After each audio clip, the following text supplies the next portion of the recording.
जय हिंद एवरीवन।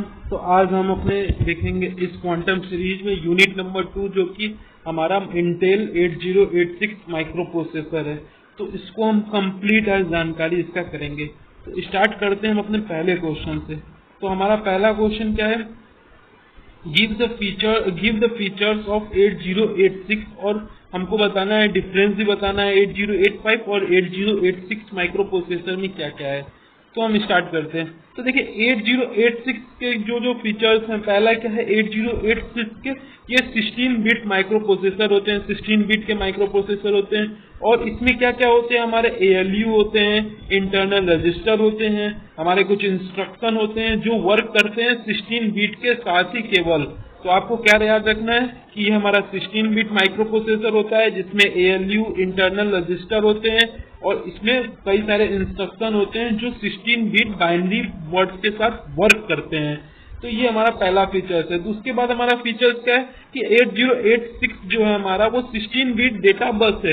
ये 16 bit data bus होने का कारण क्या होता है कि हमारा ये डेटा को, जो भी डेटा हमारा है उसको रीड भी कर सकता है और राइट भी कर सकता है मेमोरी में। तो आपको ये पॉइंट इंपॉर्टेंट है कि 16 बिट डेटा इसलिए हमारा होने का फायदा क्या है कि ये रीड भी डेटा को कर सकता है, राइट भी कर सकता है। और जो इसमें पोर्ट होते हैं 16 बिट के या 8 बिट के, दोनों बिट के हमारे पोर्ट इसमें यूज हो सकते हैं। ये आपको पॉइंट रिमेंबर करना है।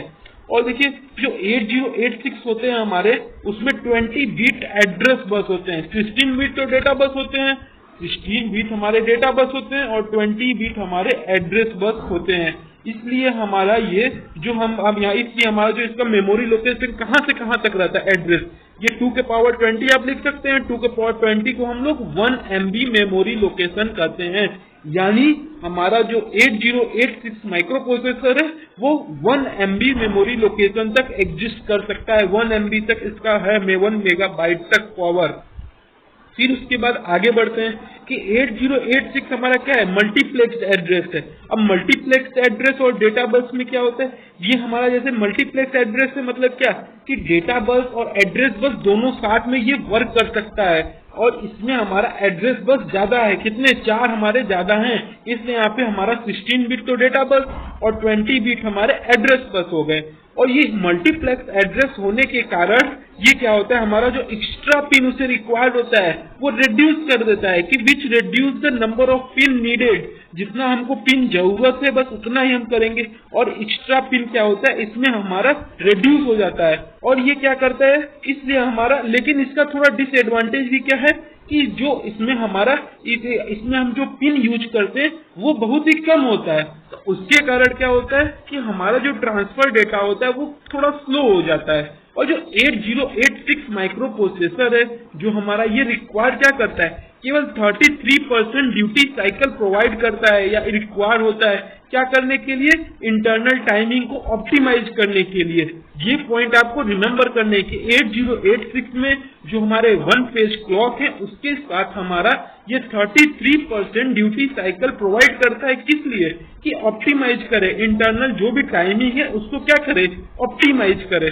और 8085 माइक्रो प्रोसेसर हमारा डिफरेंस अब देख लेते हैं। 8085 और 8086 में क्या क्या डिफरेंस है। 8085 हमारा जो था वो 8 बिट माइक्रो प्रोसेसर है और 8086 हमारा 16 बिट माइक्रो प्रोसेसर है। और जो 8085 हमारा माइक्रो प्रोसेसर है उसके पास 16 एड्रेस लाइन है और 8086 के पास हमारा 20 एड्रेस लाइन है। और जो 8085 था उसके पास केवल 5 फ्लैग्स थे, लेकिन 8086 के पास 9 फ्लैग रजिस्टर हैं। और जो 8085 होता है वो पाइपलाइनिंग को सपोर्ट नहीं करता है, लेकिन जो हमारा 8086 है वो सपोर्ट करता है पाइपलाइनिंग को। और जो 8085 माइक्रो प्रोसेसर है उसमें 1 फेज क्लॉक कितना रिक्वायर करता है, 50% ड्यूटी साइकिल ये प्रोवाइड करता है। क्या करने के लिए कि कैसे भी करके टाइम को, इंटरनल जो टाइमिंग है उसको ऑप्टिमाइज करे। लेकिन वही 8086 जो माइक्रो प्रोसेसर है वो हमारा 33% ड्यूटी साइकिल रिक्वायर करता है। मतलब ये हमारा 8086 लेस टाइम ड्यूरिंग रिक्वायर करता है, प्रोवाइड करता है ऑप्टिमाइज करने के लिए। तो हम आगे बढ़ते हैं। अब देखिए हमारा नेक्स्ट क्वेश्चन क्या है। नेक्स्ट क्वेश्चन हमारा है draw the internal architect of 8086 और डिस्कस करने हमको इसको ब्लॉक डायग्राम को। ये देखिए ब्लॉक डायग्राम है हमारा। जो इंटरनल ब्लॉक डायग्राम हमारा है 8086 का, वो दो भागों में है। पहला क्या है, BIU यानी हमारा बस इंटरफेस यूनिट, और हमारा EU यानी एग्जीक्यूशन यूनिट। अब देखिए बस इंटरफेस यूनिट में हमारा क्या है, वो कनेक्ट होगा हमारा मेमोरी इंटरफेस से, और मेमोरी इंटरफेस जो हमारा कनेक्ट होगा वो कंट्रोल बस से होगा।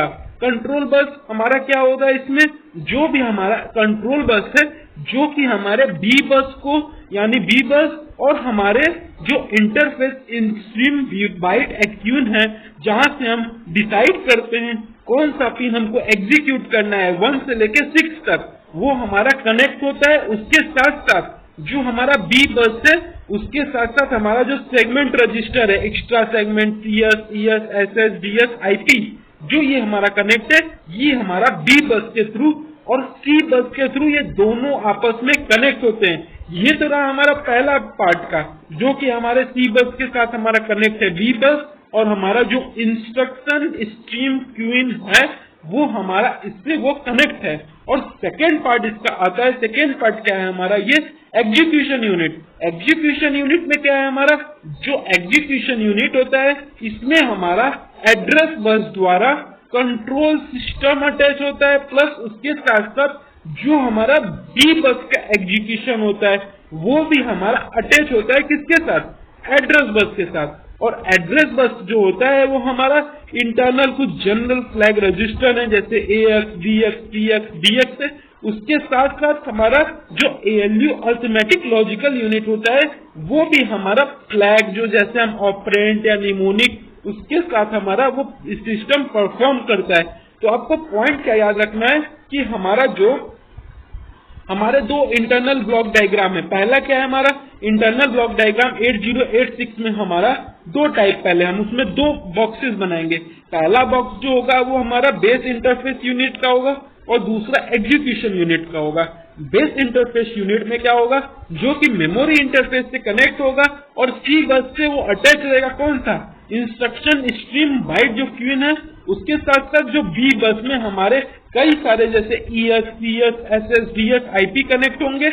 और जो हमारा एग्जीक्यूशन यूनिट होगा उसमें हमारा एड्रेस बस के साथ हमारा कंट्रोल सिस्टम जो कि इंस्ट्रक्शन बाइट क्यून से कनेक्ट होके हमारा जो कि address bus arithmetic logic unit को, ऑपरेंड को और फ्लैग को साथ में हमारा एग्जीक्यूशन वो परफॉर्म करेगा। उसके साथ साथ जो जनरल फ्लैग रजिस्टर है उसको भी ये यूज करेगा। तो ये आपको डायग्राम बिल्कुल याद रखना है। फिर आगे बढ़ते हैं। अब देखिए उसी में कुछ पॉइंट है। अब देखिए BIS यानी बेस इंटरफेस यूनिट में हमारा क्या था कि जो BIS होता है 8086 इंटरफेस में होता है, जो वो हमारा outside the world provide full 60 bit by directional data bus. यानी क्या कह रहा है कि जो BIS होता है वो हमारा 16 bit by directional data bus provide करता है। उसके साथ साथ 20 बिट एड्रेस बस भी हमको ये प्रोवाइड करता है। ये पॉइंट आपको रिमेम्बर करने हैं। और जो बस इंटरफेस यूनिट होता है वो किसके लिए रिस्पॉन्सिबल है, किस टाइप के एक्शन को परफॉर्म करने के लिए, पहला ये क्या करता है, ये सेंड करता है जो भी एड्रेस मेमोरी इनपुट में आया है उसको वो सेंड करता है। फिर उसके साथ साथ क्या करता है, ये फेच करता है जो भी मेमोरी होता है वहां से इंस्ट्रक्शन फेच करता है। फिर उसके बाद क्या होता है, ये रीड करता है कहां से, जो भी पोर्ट या मेमोरी है वहां से वो रीड करता है। फिर उसके बाद क्या होता है, ये राइट भी करता है मेमोरी में। उसके बाद सपोर्ट करता है जो भी इंस्ट्रक्शन, इसमें हम देखे थे कैसे हमारा BIU में इंस्ट्रक्शन क्यून थे उसको भी ये सपोर्ट करता है। फिर ये क्या प्रोवाइड करता है, एड्रेस रिलोकेशन फैसिलिटी भी प्रोवाइड करता है। इसलिए हम कह सकते हैं जो BIU हमारा है वो क्या कंटेन करता है कि BIU है हमारा वो queue, segment register, instruction pointer, address summer, bus control, ये सारा चीज हमको प्रोवाइड करता है। और उसके साथ साथ हम देख लेते हैं ये हमारा जो एग्जीक्यूशन यूनिट है वो क्या प्रोवाइड करता है।